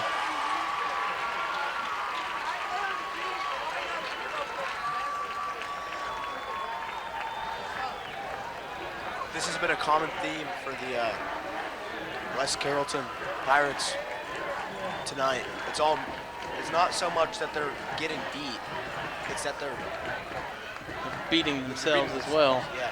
I mean, penalties, wiping off big plays, and missing an extra point. Another hold was called there. They didn't have Kylan Ingram as a receiver that time, as a quarterback, as he was the intended receiver for that pass. So who was back there to throw? That had to have been No, because Fuller went out. It looked like number 6, Jason Fuller. Okay, Fuller was the one that was down when Jones went down the last time. There was some yelling. I look down the sky with the press box and people's got lights on down there. Why can't I have a light on? This is outrageous. They don't know who Jared Bergstrom is. Evidently not. I got to get my name out here in the Fairborn community. That is a pitch out to the outside. There's a big hole. A first down across and maybe to the 40. That was Faircloth with the carry. He's been kind of quiet tonight after he'd been the leading rusher coming into the week. That wasn't enough for a first down. But Cavett is having himself a night. If I'm not mistaken, I think he has 3 touchdowns in this game. If Fairborn wants to, they do not have to run a play. They can end the quarter here. They look like they are lining up, though, so. Maybe line up, draw them. Oh, they're going to pitch it out to number 11. That is Davis with a carry. Nat about to pick up a 4 on the play. And there you see Larry Cox calls the team over, and that will do it for the third quarter in our MVCC Game of the Week for week number 3. Fairborn leading 35-6 as we go to the fourth quarter here in week number 3. All right, so now let's bounce back around the rest of the schedule. Lucas, any game you want to talk about? I want to talk about Jets against the 49ers. We're going to Monday night. All right. I personally think the 49ers will win, but how will Rodgers look first week back from injury? I heard rumors that if the Jets were in playoff contention last year, he could have come back about week 16. But they weren't in playoff contention. I mean, if he was in a boot middle of the year. Yeah. You know anything about Achilles injuries? He had that surgery quick. They are not easy to bounce back from by any means whatsoever. I don't know. I don't think they have. I'll be curious as well. I think Garrett Wilson is a great option for them, but I just don't know if their receiving core is as deep. I think that's about all I can name off the Jets is Garrett Wilson. I think they got Mike Williams from the Chargers in free agency, and that's about it. Okay. They have a good. Their defense is pretty solid. The defense, yes, that's something to hang the hat on.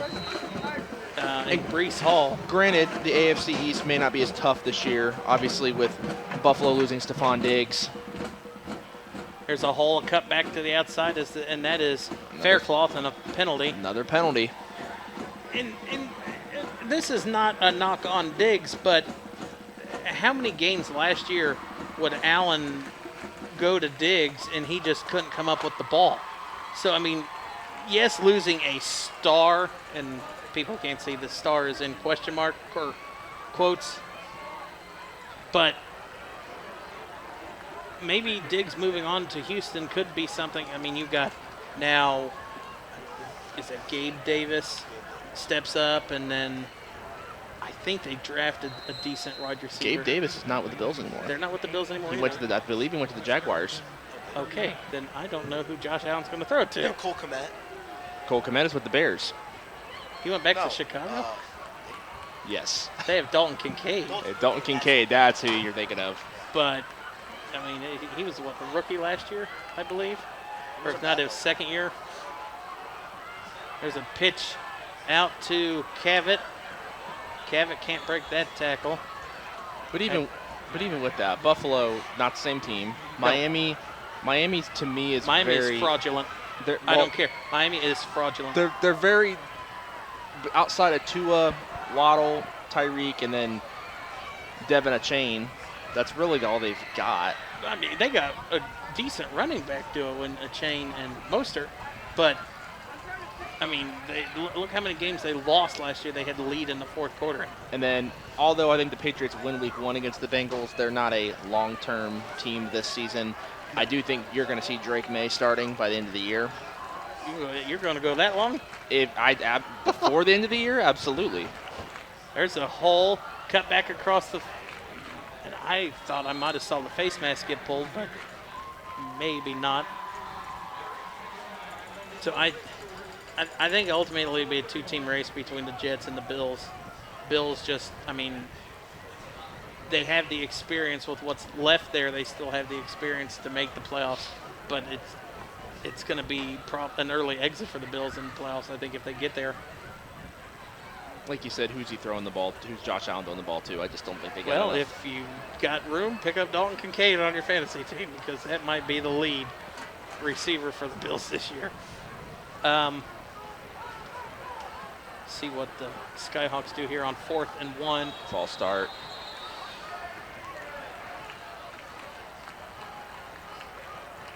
So who is your team then? I mean, you got an early prediction on the season of who might be in the Super Bowl? Lucas, you can go first if you want, since Tony just kind of gave me the desk there. Now I get that. I'm going to go with, from the NFC, the Detroit Lions. Okay. And from the AFC, I just think it's going to be the Chiefs again. Get out. Get out. The Chiefs are not going to 3. They're not winning 3 state, I'm saying. I never said they were winning 3. I'm just saying they're probably going to be in the Super Bowl because all that experience. Plus Xavier Worthy now. There's a big hole to the outside, and I think he steps on the sideline. That is Faircloth. But that'll be enough for a first down. In the NFC, I think it's the 49ers with That's my CMC, pick, I Brock think. Purdy. They just in that defensive front. Hold on. I mean, I'm not saying Brock Purdy's a bad quarterback, but I mean, you're on a roster that is built to win the Super Bowl.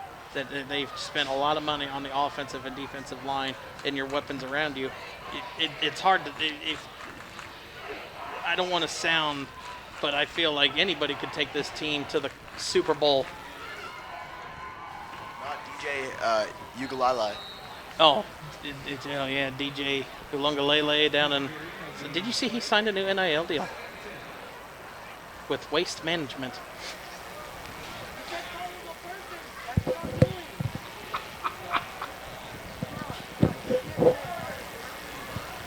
The silence is because the joke was not as funny as it should have been. But you didn't let me finish. My AFC team, I was thinking. If you say the Bengals, I want to Oh, no. you. Okay. No. I was about to say, you got them losing week 1, and then you're going to turn around. I'm going to go with the Houston Texans. No, that can't happen. I'm a Colts fan, and that's Well, my see- division, so that can't happen. It's going to happen. Week 1 then. Week 1. Week 1? I'm We not know going who to pick he's against. taking. I'm not going to We pick know who against he's my taking. team. I'm going to take my Colts, and hopefully Anthony Richardson learns how to slide and give himself up. The Colts could be playing the 49ers, and we know who Jared's taking. 9 times out of 10. Yes. You never pick against. Well, I'm sorry, Tony picks against his team this week, but I'm a realist. I'm optimistic. I'm not. We're not down until we're out. Hey, look, the Chiefs won the Super Bowl 2 years ago. They only lost 1 game in the regular season. And who was that to? The Indianapolis Colts. Is that a Sunday night game? That was a Sunday afternoon game, and that is a big hole. And Faircloth in for a touchdown from 35 yards out. And hold on, there's a flag.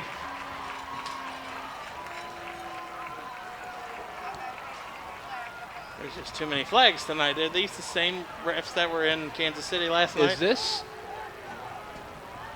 A hold against Fairborn. You know, I wanted to see the light show again.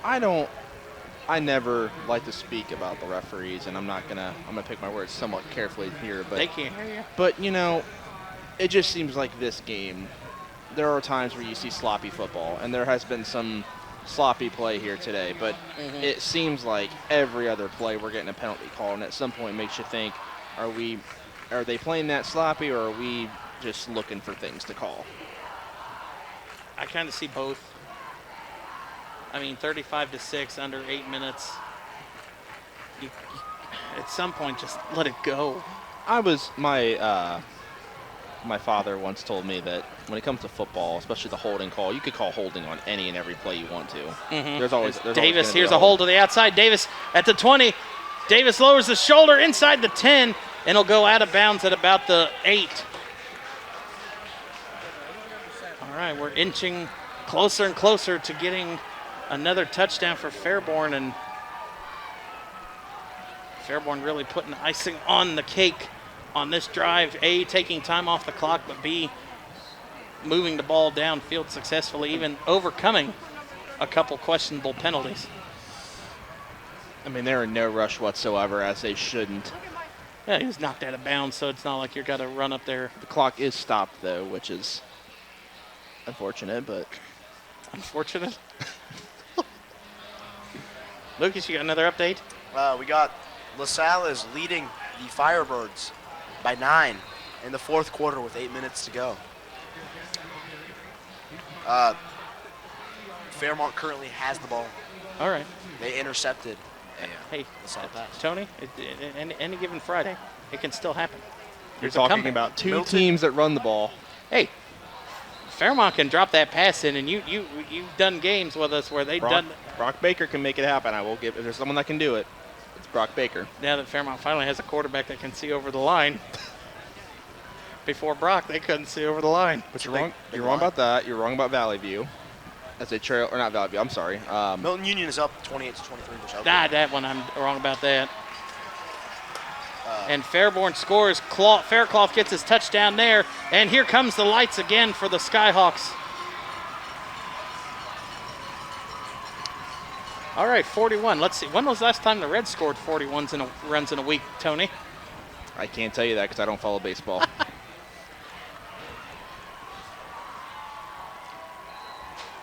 In the matchup of the Panthers, Elder looks to have the win secured 30-6 Ouch. with 1 minute to go in the fourth. That was a bad take by you, Lucas. I don't Hey, know. it's your first time picking games. I don't that even night. know who Elder is, so I just picked Springboro. Okay. Elder That's is fair. a very strong GCL opponent down in Cincinnati. They play in the same conference division Oh, with is that the Catholic? the Catholic Yes. League, yeah. Elder, Moeller, St. X, Oh yeah. LaSalle. LaSalle. Shouldn't have picked against them. Is there another one? Was it just four? It's Just four. Just four? So the GCL used to be the GCL Combined. South, and then the GCL, what's now co-ed, which is it used to be back in my day. It was the You're GCL only a year North. older than me, Tony. GCL North was Alter, Carroll, CJ, and Fenwick. The Uh-huh. Central was Hamilton, Baden, McNicholas, Roger Bacon, and Purcell Marion. And the South was Elder, Moeller, St. Xavier, and LaSalle. The South separated entirely a couple years ago. And then in the last 3 or 4 years, Roger Bacon and Purcell Marion have left to go to the Miami Valley Conference. So that leaves just those other 6 in the Nah, GCL they're not co-ed. in. Roger Bacon and Purcell? They're not in this conference. Miami Valley Conference, Oh, not Miami Valley League. Oh. Context clues. Oh,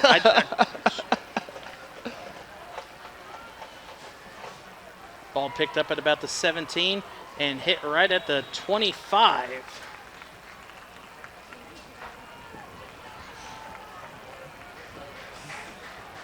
So now West Carrollton will get the ball. 6:40 left and counting. And try to build some momentum going into next week. As I look at the schedule, who does the Skyhawks will stay home, and they will host Sydney next week, and then the Pirates are going back home as they will host the Troy Trojans in their third game in conference play.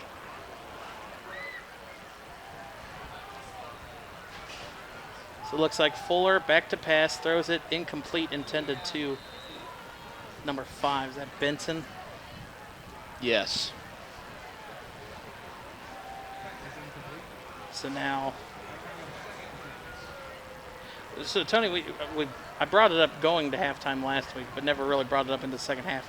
With OHSA moving to 7 conferences now for basketball, what did that shake up for some area teams around here that viewers might know? Well, a lot of the MVL teams that were in Division 1 before are likely now in Division 2 or Division 3, very similar to football. Alter is in Division 4, so their ability to defend a state title seems very likely yet again with the talent they've got coming back. Division 6 is Russia. They are going to have a shot at going back to state, and Richmond Heights is now no longer in that same division as them. So it'll be great to see Richmond Heights, as everybody knows, the team that's won 3 straight state titles, Division 4. They're what, top 6? They're like walking D1 athletes? They've got the number 3 player in the state of Ohio, and Dorian Jones, who's committed to Ohio State. There's not a lot of, I've said before, there's not a lot of Division 4 high schools that have even 3 players in their career better than the 3 best players Richmond Heights has right now. But they're in Division 5 now with Lutheran East, who won the Division 3 state title last year. And Harvest Prep, who notably beats, they didn't beat Preble Shawnee. And Harvest Prep went to the state final last year against Lutheran East. Those are the main notable ones. Okay. There wasn't a lot of surprises. And honestly, if you want to know if whatever division your football team is, you're probably the same division as them. Okay. Except obviously the small schools up north that are like Shelby County, they don't have a football team. Most of those schools are that punt might have been touched. And that one will roll out of bounds at the 20, or the 40-yard line. Sorry, I was looking at the 20 on the screen and then missed the 40. The one question I've been asked, and I don't have the answer, unfortunately, is how the district is going to be lined up for it. And I don't know. With them going to 7 divisions, I don't know if it'll be like football, where it's you're going to do like a regional breakdown. Okay. Obviously, in the past, it was you had your district rounds, your district champions went on to the regionals. Each regional, there was 4 regionals with 4 teams each. I don't know how it's going to look this year for basketball. It'll be interesting, too. I mean, soccer has 5 divisions this year, which is going to be new. There's a couple other sports that are having changed the division, so it'll be intriguing to see. But I think it's a good thing. I think at the end of the day, it'll be a good thing. And I think there's a lot of good optimism for high school basketball coming into the season. And that also, doesn't that shorten the playoffs a little bit, moving teams down, different divisions? I mean, you won't have like your Harvest Prep or Centerville or Wayne playing like, I'm not going to say chump teams, but like Centerville playing Fairborn and then West Carrollton or maybe Northmont in your first 3 rounds. And again, that I think that's what we're going to find out in these next couple weeks. I don't know, because to me, my thought process was it would be treated like football, where not everybody makes it. But there's nothing that's been said that's happened. True, but that would be interesting because coming from, some of the bigger upsets we've had were teams that were maybe might have been looked over and then they pull an upset in the first or second round of the playoffs. Yeah. Say I've been working on a little history project personally, and just looking at some of the history in the past. There's been a lot of years that you have an MVL team as a 3 or a 4 seed, and they run into a Miamisburg or a Fairmont who's anywhere from a 7 to a 9 seed that respective year, and those GWAC teams win. You're right. Pretty big. So those are some of the bigger upsets you get at the Division 1, Division 2 level. We don't have a lot of those, though, in Dayton. There hasn't been a ton of – I can name a handful in the last couple years that have been, I would say, true major upsets, but we haven't had – near as many as I think people may think. Well, it was I think it was the COVID year that West Carrollton ended up facing or going up against Springfield, like in the, I think it was either the second or third round down in Centerville, and lost in overtime like 98 to 90 something. It was a back and forth game, and that was probably West Carrollton's best season under Parker. I would say I think he eclipsed 20 wins, won the MVL. And there's a big hole and close to a first down. Off the top of my head, I know 2018 or 2019, last year, Joe Staley was at Chaminade Julienne. His Eagles were the #1 team in the district in Division 2, and they got beat by Alter 61-35, like in the second round. Ouch. Springfield beat Beaver Creek last year. Beaver Creek was a 3 seed, and Springfield was like the 16. That's another one.